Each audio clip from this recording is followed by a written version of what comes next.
लाडू म्हटले की गुळ आला, साखर आली, भाजण्याचा खटाटोप आला. पण नको गुळ, नको साखर, नको भाजण्याची खटाटोप, अगदी कमी साहित्यामध्ये हाय प्रोटीन, हाडे मजबूत करणारा, हिमोग्लोबिन वाढवणारा, अत्यंत पौष्टिक असा आपण काळे फुटाणे आणि खजुराचा लाडू पाहणार आहोत. चला पटदिशीने आधी व्हिडिओला लाईक करा, चॅनल सबस्क्राईब करा. मी इथे काळे फुटाणे घेतले आहेत 200 ग्रॅम. याचं असं व्यवस्थित साल काढून घ्यायचं, ते स्वच्छ करून घ्यायचे.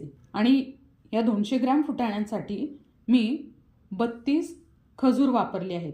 खजूर सुद्धा व्यवस्थित बी काढून त्याचं मागचं बोंड काढून व्यवस्थित स्वच्छ करून घ्यायचे.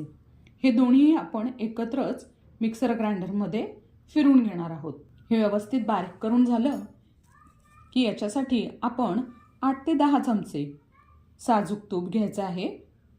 ते थोडंसं गरम करायचं आहे, फक्त वितळेपर्यंत, खूप नाही गरम करायचं त्याला. आणि ते आपण या मिश्रणावर घालणार आहोत. आणि याचे छोटे छोटे, अगदी सुपारी इतके छोटे लाडू करणार आहोत. हा सुपारी इतकाच लाडू आपल्याला दिवसभराच्या प्रोटीनसाठी पुरेसा आहे. म्हणून फक्त हा छोटासा लाडू अगदी सकाळी सकाळी खा आणि आपली प्रोटीनची दिवसभराची क्वांटिटी पूर्ण करा.